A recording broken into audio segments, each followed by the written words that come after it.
When Facebook was getting going, I had these people who would come up to me and they would say, I'm not on social media.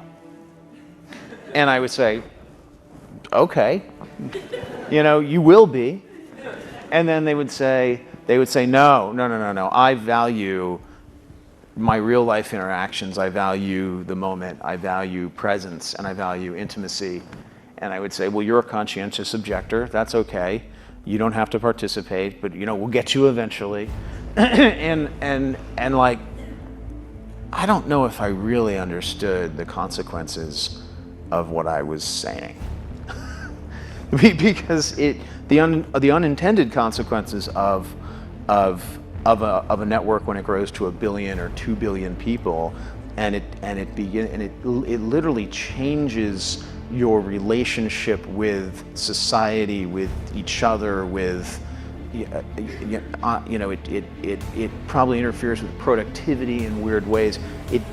God only knows what it's doing to our children's brains. If the thought process that went into building these applications, Facebook being the first of them to really understand it, that thought process was all about how do we consume as much of your time and conscious attention as possible. And that means that we need to sort of give you a little dopamine hit every once in a while because someone liked or commented on a photo or a post or whatever.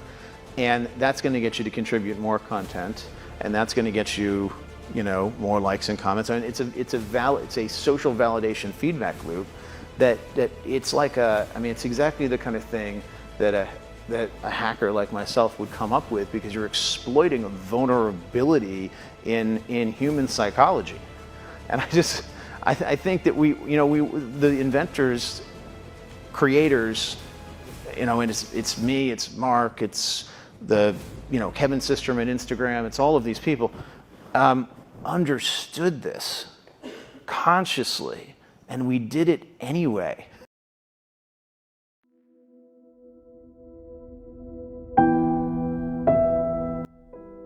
It is said that as humans, we are all given the ability to manipulate our environment.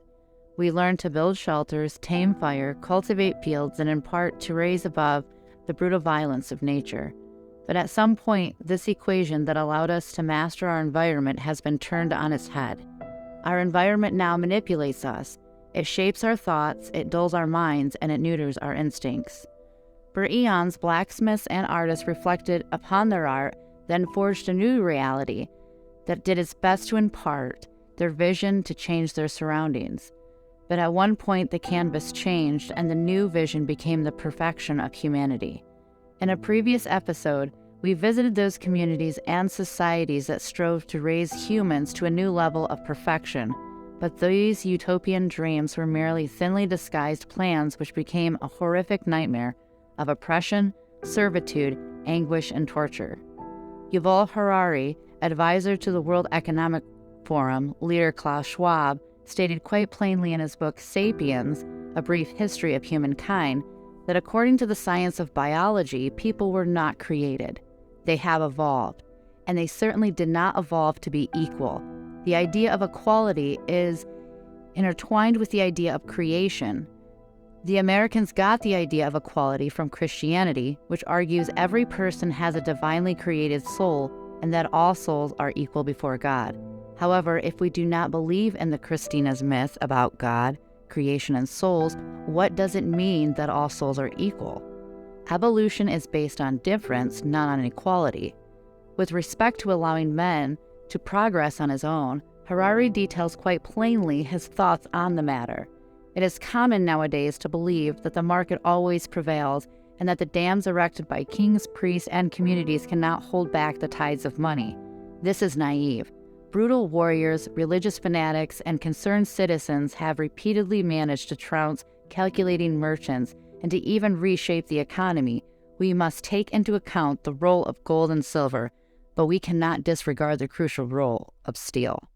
In this episode, we examine the crucial factors of severed conscience through the use of technology and the science of the mind. How are these facets used against us? The end goal is to shutter our minds, severely control, and constrain our behavior. So this is episode 3 of Severed Conscience. And as O just relayed to us, we are going to be reviewing technology and its effects on us. Severed conscience is the state of mind where we are cut off from our mental capabilities to make rational decisions and even experience our environment as we are placed in a state of fear and kept in that state of fear. Today we are joined again by Kelly Trollo. Kelly has a master's degree in forensic psychology, as well as a master's degree in family and marriage counseling. Thank you for joining us again, Kelly. Thank you for having me, Dave. This is a quite a heady topic that we're about to embark upon. And this basically will break down into 2 parts. One is we're going to review cognitive functions. So basically how the brain works, how the brain takes in information, and what affects that state of mind that keeps us, that may keep us from performing in an optimal rate. We'll also talk about technology such as social media and artificial intelligence that are used today. As I just said, the use of this technology is what is creating what we call severed conscience. In other words, through continued use, we are triggered, we're pushed, we're driven to a state of mind where we're not operating in our best interests. So as we begin, I think it's all safe to say that we, and I'm raising my hand here myself, we're all active users of social media.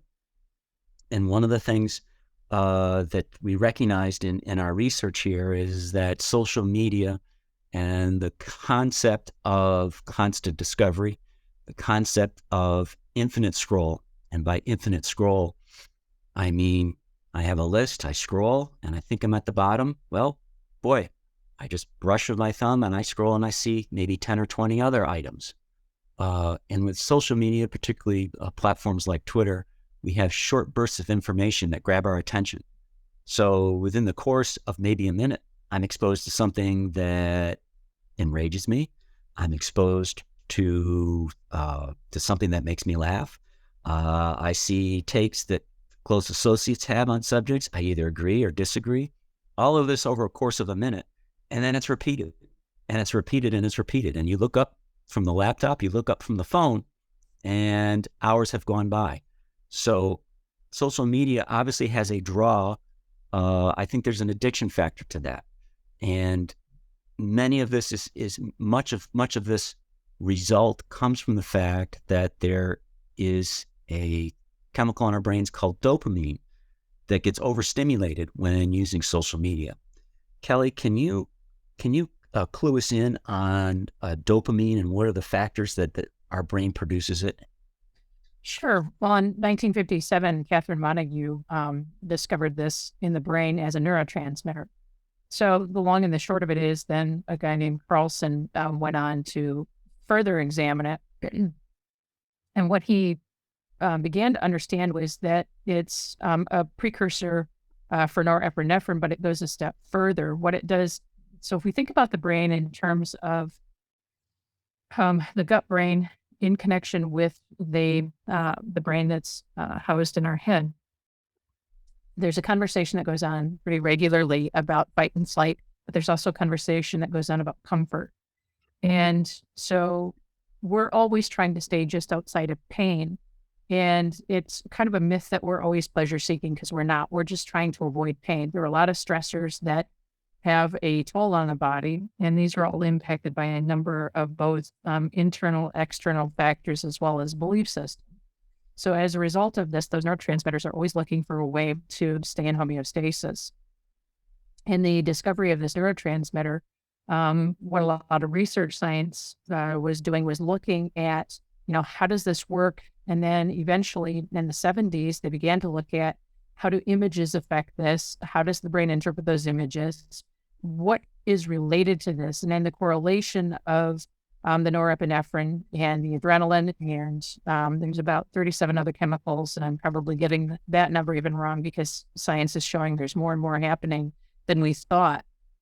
What the body is doing in that attempt to maintain a homeostasis and regulate itself is it's always trying to reduce the amount of stress and the load on the body, but it's also trying to increase the amount of comfort in the body. In that way, then, that norepinephrine acts as kind of a cauterizing, if you will, to some of the stress. And as a result, then people at places like DARPA recognized we can use this to influence human behavior.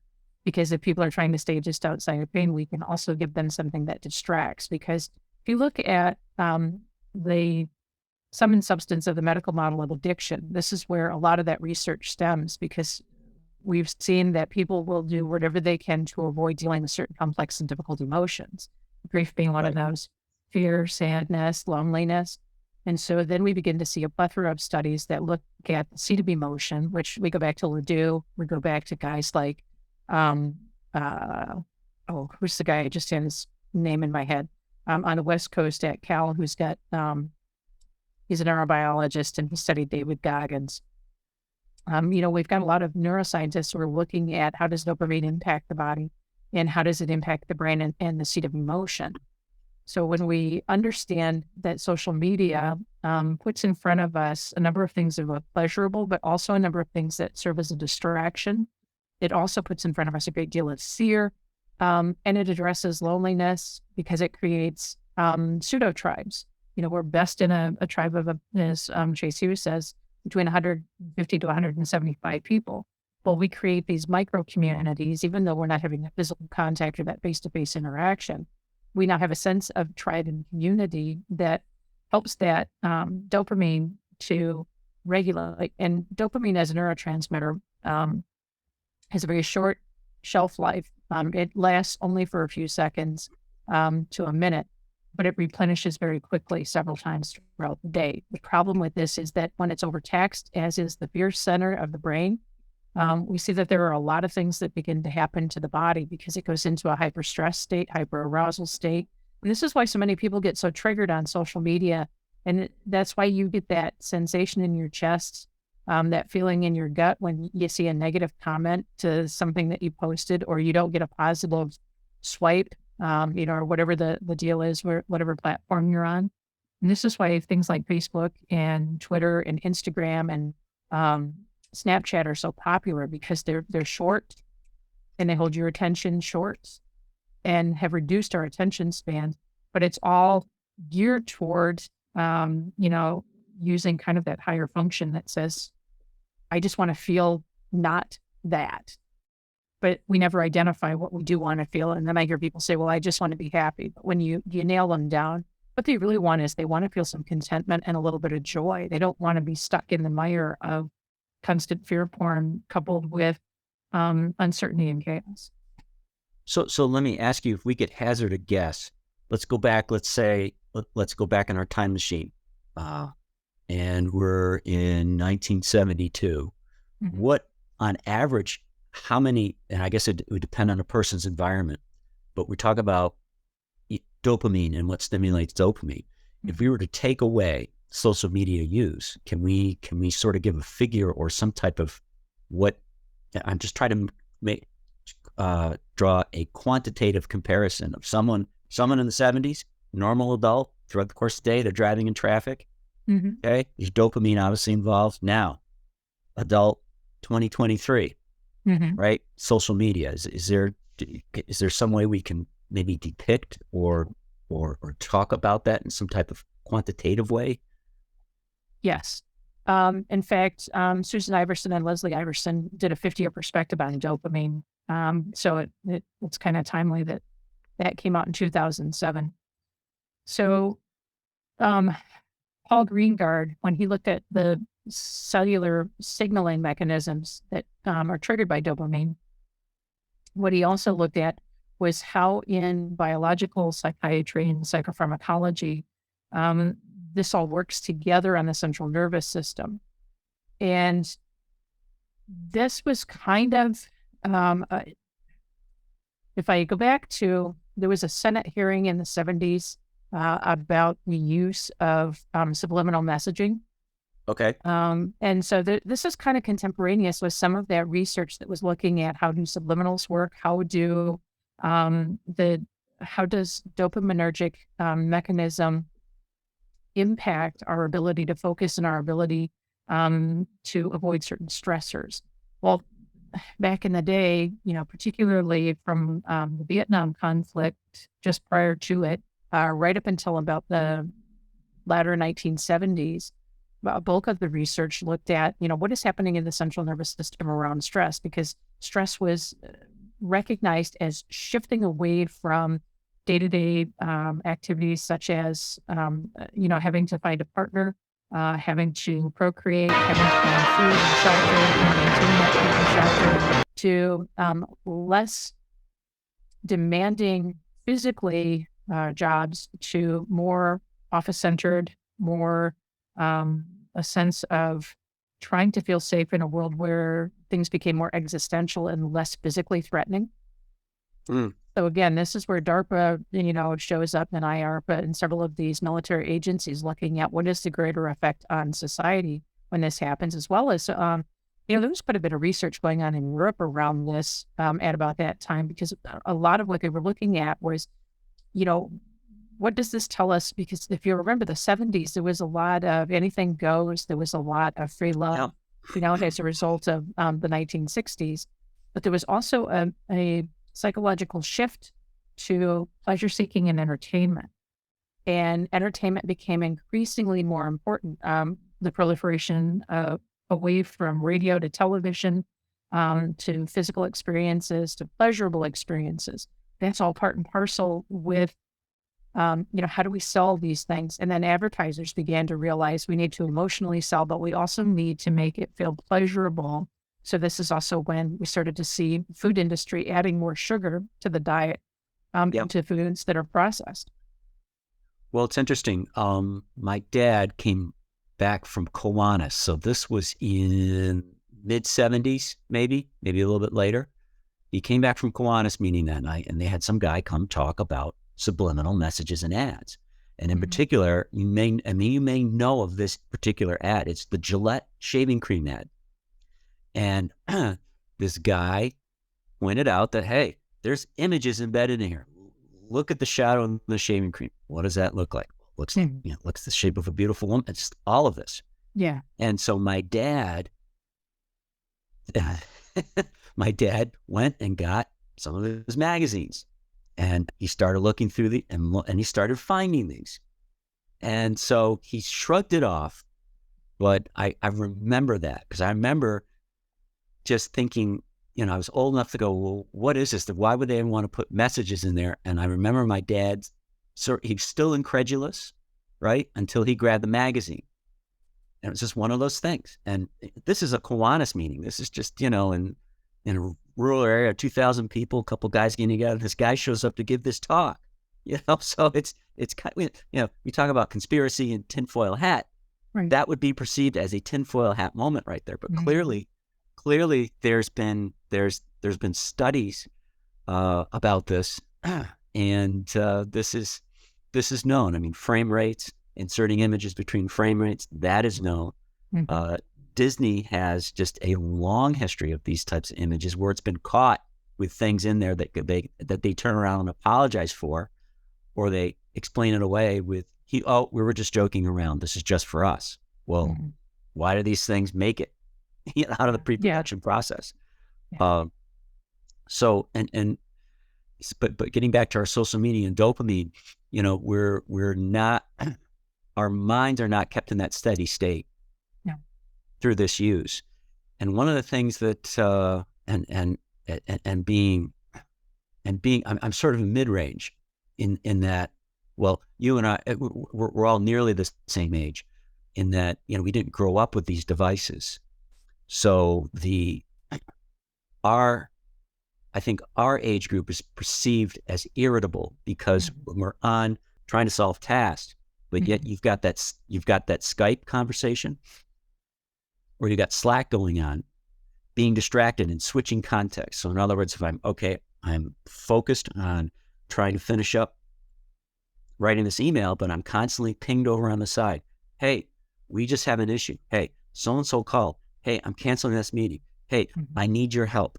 I need to talk to you before and all of that is context switching. So doing too much of that introduces, at least for me, and as I said when we began this series, you're going to learn a lot about me because I'm using myself as an example. There's an irritation there, right? So that puts you in an emotional state of mind. Social media, and I'm drawing an analogy here, social media is that, but maybe 100 or 1,000-fold, just like you said. The 1,000 little snippets that you see, each its own little context, each its own little introduction of an idea that take your attention away. Bathing yourself in this. I mean, just basically going through for hours and hours and hours and hours and hours, that puts you into several, maybe innumerable states of mind of you not being aware, and now you're taxing this dopamine production, which affects other areas of your cognitive ability, concentration being one, reading retention being another, and just a general state of agitation that affects sleep. And so I'm going to segue to another area that we study here because we've got a lot to get through. One of the things that I've been reading about for several years is the effect of blue light on the eyes, not only from an ocular perspective of damage to your eyesight, but also what does it do to the brain? And our screens that we use, and our phones, our laptops, our TVs, all emit something what they call blue light. That's a spectrum of light that places the when played upon the eyes, places the brain into a high state of activity. And this state of activity causes us to concentrate. And so there have been innumerable studies about how this affects your sleep, particularly in children. And so we've all heard it, too much screen time keeps you up at night. So this is yet an additional factor, I think, that is pushing us to a state of vulnerability. So if I've been on social media for several hours, not only have I been in this constant state of look over here, look over there, squirrel, squirrel, squirrel, squirrel. Oh, what's that? What's this? What's that? Oh, I've just found, oh, great. I found this. I can use this for my project. I mean, we've all been there on the hunt for that information. That hunt, that quest of the mind, you get your positive dopamine production there, and then it's rewarded. So there's all this reward that's going on. This is putting us in I think it's a state of vulnerability where we can't concentrate, we don't have memory, and we're not sleeping. This interrupts what we call the circadian rhythms. And Kelly, can you define what those circadian rhythms are and why that's important to have what they call a normal circadian rhythm? Yes. Andrew Huberman, I think, encapsulated this the best. He's the neuroscientist from the West Coast, and this is one of his domains because he studies the eye. One of the facets of circadian rhythm is that this is part of our basic health functioning. When we are in a good sleep-wake cycle, and each person's, they've identified that there are 3 sleep-wake cycles where there's optimum performance. That's called your chronotype. In that circadian rhythm, what happens is that there's an ebb and flow in consciousness, but there's also in the states of unconsciousness when we're sleeping. Those circadian rhythms dictate how well we sleep. They indicate how long we sleep, if we're not setting an alarm to get up at a certain time. And these can have a profound impact on our psychological state as well as our emotions and our mood. So they're hugely significant in the way that we get through our day. I know that wasn't a very precise definition, but okay. So if my circadian rhythms are messed up, I'm not functioning well. There's a new phrase I learned, and I don't like the phrase because it sounds like it's really made up. I'm old school with my vocabulary, but it's called presenteeism. And I'm like, well, what the hell is presenteeism? And you're there, but you're not functioning. You're not not fully engaged with what's happening with your environment or in conversations or with your current tasks that you're doing, in a sense. Now, I would hazard to say that if your circadian rhythms are interrupted, you may be in this state of daydreaming. You may be in this state where you're sort of, kind of walking and not functioning. And I liken that, we've had this in other conversations, but we liken that to you're driving the same route every day, but yet your mind is drifting between the radio, between the text that you received 10 minutes ago before you started the car, and you're really not present. Severed conscience is the examination of the prison in the mind. We are trapped by social media and unable to exercise our ability to make moral and ethical decisions. To join the conversation, leave a comment, or access the full documentary, please come join us at severedconscience.com.